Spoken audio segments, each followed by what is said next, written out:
Every country on Earth is in debt. The United States owes $38 trillion. Japan owes $9 trillion. The entire planet owes $315 trillion, 3 times the size of the global economy. But here's the paradox that should terrify you. If everyone owes money, who exactly is owed? The answer isn't what you think. Because when you follow the chain of creditors, when you track who actually holds the debt, you discover something disturbing. The world doesn't owe money to anyone in particular. It owes money to itself. But 4 men, 4 bankers across 3 centuries designed it that way, deliberately. They built a system where debt can never be repaid, where governments borrow forever, where interest flows eternally upward, and where the people who designed the trap profit from every payment, every crisis, every bailout. This isn't conspiracy. This is documented history. The meetings happened, the contracts exist, the mechanisms are public record. And once you see how they built it, you'll understand why $38 trillion isn't a problem to be solved. It's the system working exactly as designed. Let me show you the 4 architects, the 4 moments when the debt trap was engineered, and why every government on Earth is now caught inside it with no way out. Before 1694, kings borrowed money the old way. They'd go to merchants or nobles promised repayment with interest, and if they couldn't pay, they'd default. Creditors lost money. Kings borrowed from someone else. It was risky for lenders and embarrassing for kings. But it was contained. Debt was temporary, either repaid or defaulted. The system cleared. William Paterson changed everything. He was a Scottish merchant and financial schemer who'd tried and failed multiple times to get rich. In 1694, he had an idea that would reshape civilization. England was at war with France. King William III needed money desperately. The treasury was empty. Tax revenue couldn't cover war costs, and traditional lenders were refusing new loans because England had defaulted before. Paterson approached the king with a proposal. He would organize a group of wealthy merchants to lend the government $1.2 million. That's about $300 million in today's money, a massive sum. But here's the innovation. The loan would never be repaid. Instead, the government would pay interest forever, 8% annually. And to manage this arrangement, Paterson proposed creating a new institution, the Bank of England. The mechanics were revolutionary. The merchant lenders would give their gold to the Bank of England. The bank would lend it to the government. The government would pay interest annually from tax revenue, and the bank would pay that interest to the merchant lenders. But here's the critical detail. The government wouldn't repay the principal ever. The loan was permanent. Why would merchants accept this? Because the interest payment was guaranteed by Parliament. It was backed by the government's taxing power. As long as England could tax its citizens, the interest would flow, and the banknotes the lenders received in exchange for their gold could be traded. They were as good as money, better than money, because they paid interest. Parliament approved Paterson's scheme in 1694. The Bank of England was chartered. The merchants provided their gold. The government got its war funding. And for the first time in history, national debt became permanent, not a problem to solve, a feature of the system. And here's what nobody explains about why this was brilliant for the bankers. The government paid 8% interest annually on $1.2 million. That's $96,000 per year, forever. The merchants had essentially bought an annuity from the government. As long as England existed, as long as it could tax, the money flowed. And if they wanted their gold back, they could sell the banknotes to someone else. The debt was transferable, but never repayable. But Paterson's real genius was what came next. The Bank of England was given the right to issue banknotes backed by the government's debt. They could print paper money up to the value of the loan. This created money out of debt. The government's IOU became currency.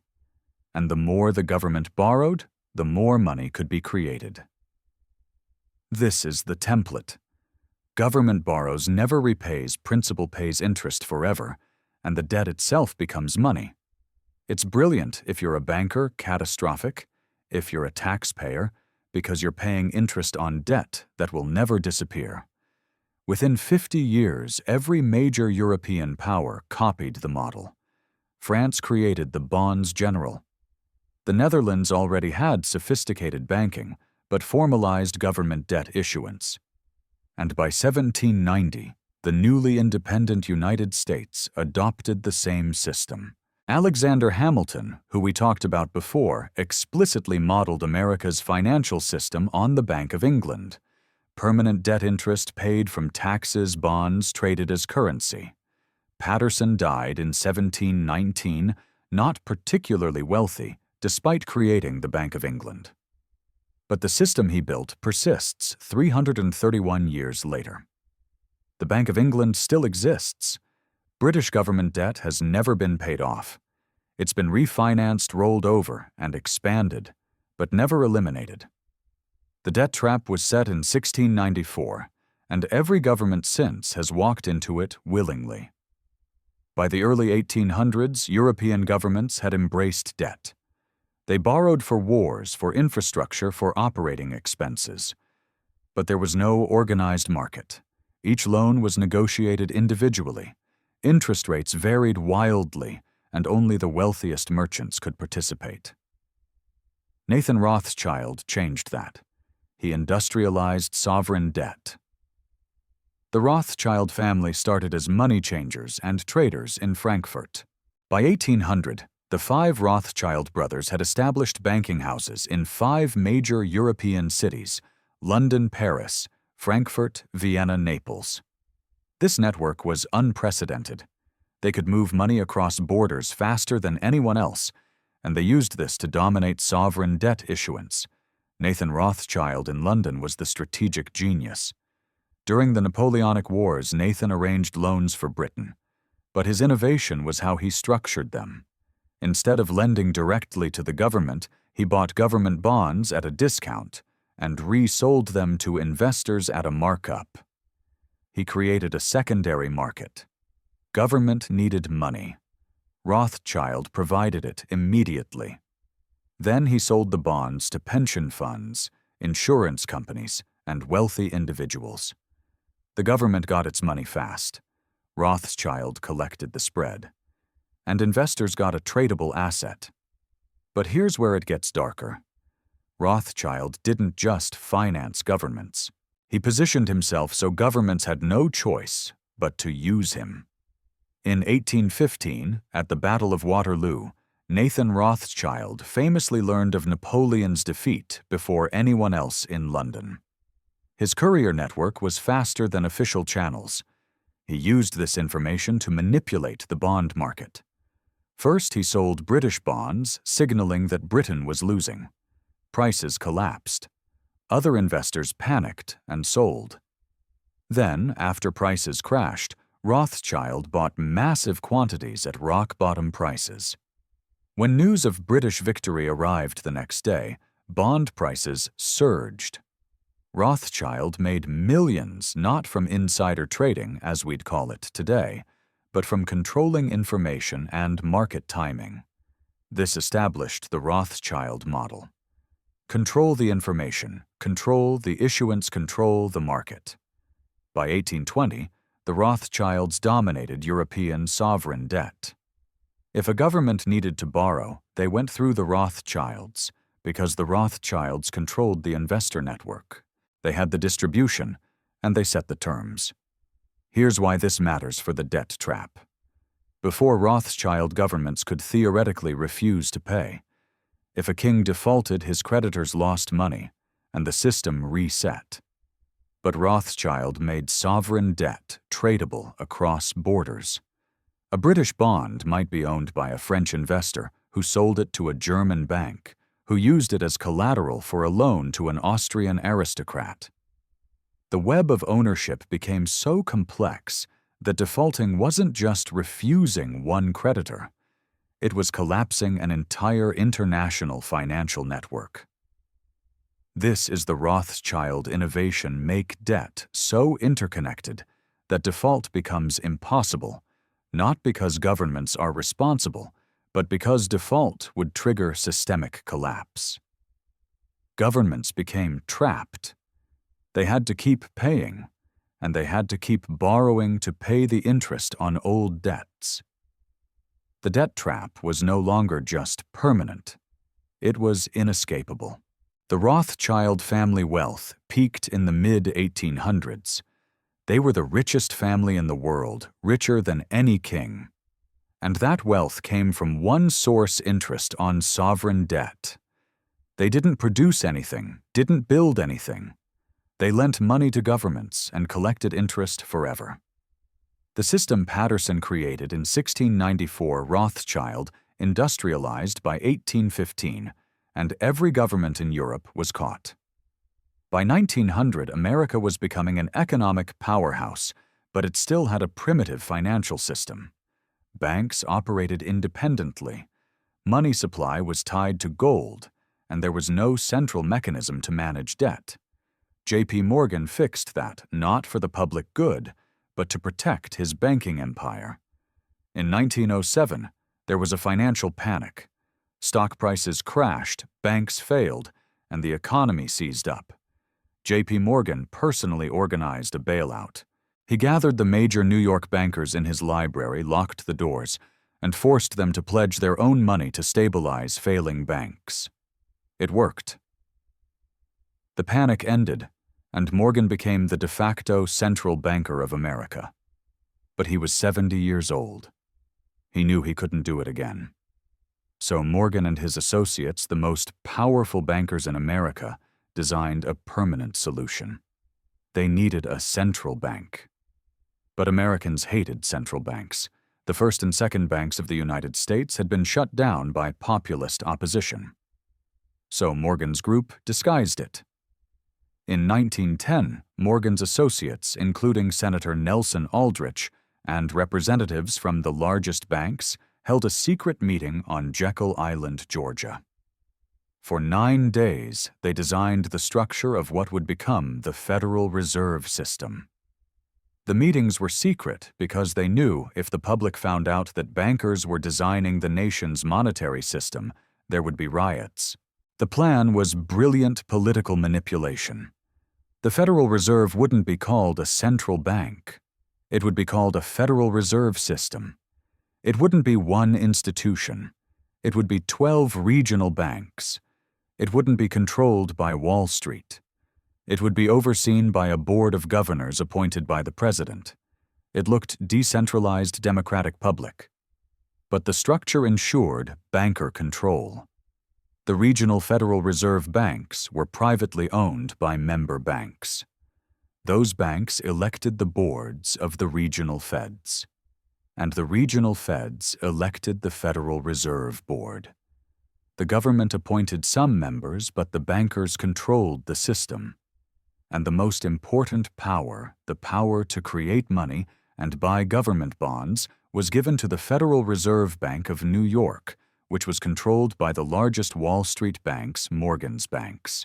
The Federal Reserve Act passed Congress in December 1913, largely because most representatives didn't understand what they were voting for, and immediately the debt trap expanded.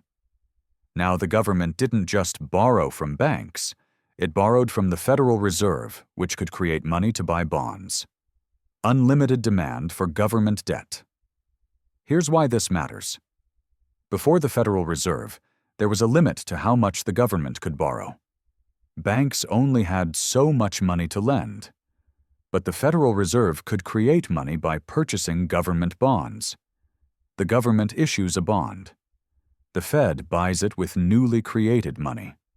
The government spends the money. And the debt goes on the Fed's balance sheet, backed by nothing but the promise that taxpayers will service it forever. This is the mechanism that enables infinite debt. The Federal Reserve ensures there's always a buyer for government bonds, always demand, so the government never has to stop borrowing. It can roll over debt forever because the Fed will always buy it.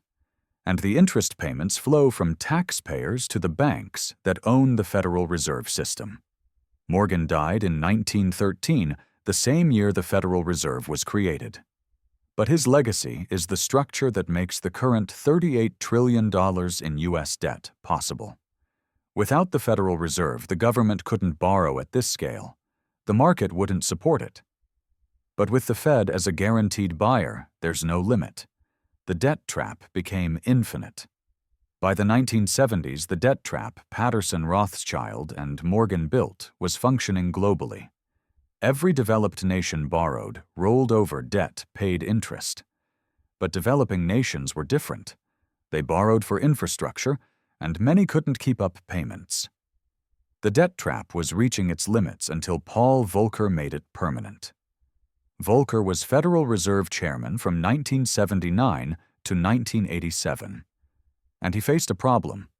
Inflation was over 10%. U.S. credibility was eroding.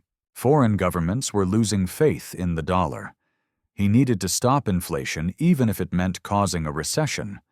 So in 1979, Volcker raised interest rates dramatically. The federal funds rate went from 11% to 20%, the highest in American history. This crushed inflation. But it had another effect. Developing nations had borrowed billions in dollars during the 1970s when rates were low. Now those loans were due, and the interest rates had tripled. Mexico owed $80 billion. Brazil, $60 billion. Argentina, $40 billion. And they couldn't pay. The interest alone exceeded their export revenues. In August 1982, Mexico announced it couldn't make payments. Default. This should have triggered global financial collapse. American banks had lent most of that money. If Mexico defaulted, Citibank, Bank of America, Chase Manhattan, all would take massive losses. Some might fail. The entire banking system was at risk. Volcker could have let it happen. Let the banks take losses. Let the market clear. But he didn't. Instead, he orchestrated a bailout through the International Monetary Fund. The IMF would lend Mexico, Brazil, Argentina, and others enough money to keep making interest payments to American banks. The loans were called structural adjustment loans, and they came with conditions. The conditions were brutal. Governments had to cut spending, privatize state assets, open markets to foreign investment, devalue currencies, basically dismantle their economic sovereignty in exchange for the money to keep paying interest. And here's the key. The IMF loans didn't reduce debt. They just rolled it over, made it manageable but permanent. This is the Volcker innovation. When debt becomes unpayable, don't forgive it. Restructure it.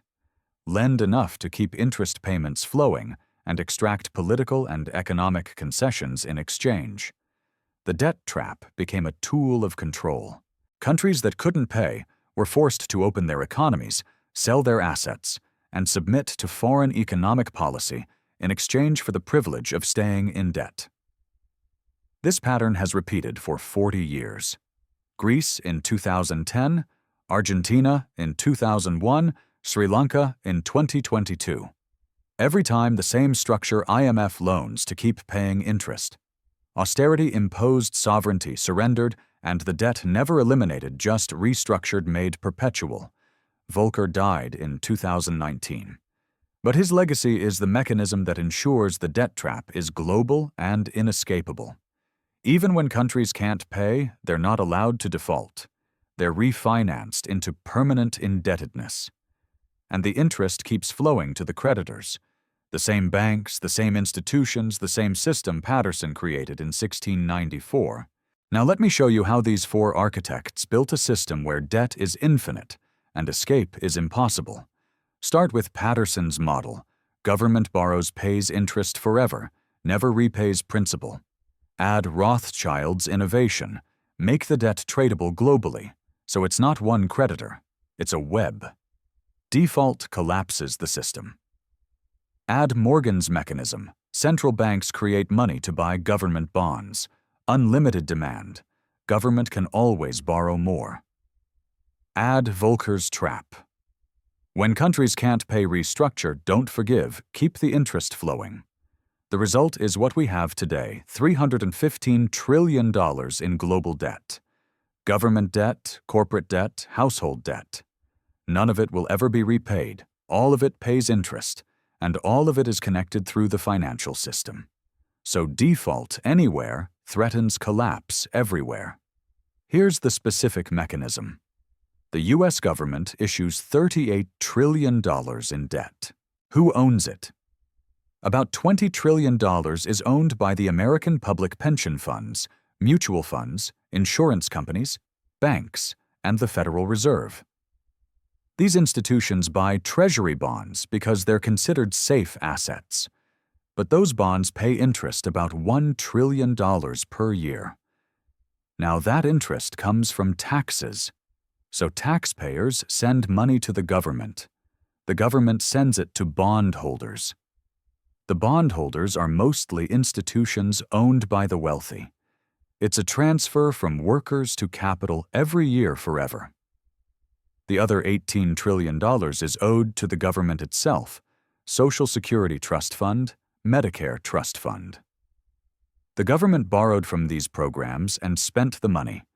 Now it owes itself, but ultimately taxpayers owe, because when Social Security needs to redeem those bonds, the government has to raise taxes or borrow more to pay. It's a shell game, but the interest flows regardless. Now scale it globally. Japan owes $9 trillion mostly to Japanese institutions and the Bank of Japan. Europe owes $14 trillion mostly to European banks and the ECB. China owes significant domestic debt held by state banks. Every country is running the same system, and they're all interconnected. Japan holds U.S. treasuries. The U.S. holds European bonds through the IMF. Europe holds developing nation debt through the World Bank. It's circular. Everyone owes everyone. And the interest flows upward to the institutions that manage the debt. Here's why this can never end. If the U.S. paid off its $38 trillion, the money supply would collapse, because dollars are created when the government borrows. If it paid off the debt, those dollars would disappear. Deflation, depression, economic collapse. So the government can never pay it off. It has to keep borrowing, keep rolling it over, and keep paying interest. The same is true globally. If every government paid off its debt, the global money supply would shrink by 2/3. There wouldn't be enough money to conduct trade. The system would seize up. So debt can't be eliminated. It's structural necessary by design. And here's who profits. The institutions that hold the debt: BlackRock, Vanguard, State Street, Fidelity. These asset managers control tens of trillions. They buy government bonds with other people's money, pension funds, retirement accounts, insurance premiums, and they collect the interest, about $1 trillion per year, from U.S. debt alone, plus interest from Japan, Europe, everywhere. That $1 trillion per year in interest payments flows from taxpayers to bondholders. It's the largest wealth transfer in history, continuous, structural, and invisible to most people, because it's not called a tax, it's called debt service. But it's the same mechanism. Workers pay, institutions collect, and the debt never decreases. Now here's the final piece. The four architects didn't conspire together. They lived in different centuries. But they each solved a problem in a way that benefited bankers, and each solution built on the previous one. Paterson made debt permanent in 1694. Rothschild made it global in 1815.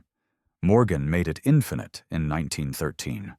Volcker made it inescapable in 1982. Together they built a system where governments borrow forever and pay interest eternally. And the people who control the bonds, who manage the debt, who collect the interest, they're the ultimate beneficiaries. Not governments, not taxpayers, but the financial institutions. And here's the final truth. $38 trillion isn't a crisis for them. It's a business model. Every dollar of debt is an asset on someone's balance sheet. It pays interest. It provides collateral for more borrowing. And as long as confidence holds, as long as people believe the government will pay interest, even if it never repays principal, the system functions. The debt trap is complete, and escape isn't possible. Not without collapsing the entire financial system. 4 architects, 3 centuries, 1 system. And everyone on Earth is now caught inside it. If this changed how you see government debt, if you finally understand that $38 trillion isn't an accident or mistake, but a system working exactly as designed, then you're starting to see how power actually works. Subscribe if you want to understand how the machine was built and who's operating it, because they're not going to teach you this in school. They're going to teach you that debt is a problem to solve. But the architects knew better. Debt isn't a problem. It's the foundation. And interest is the rent we pay to live in their system.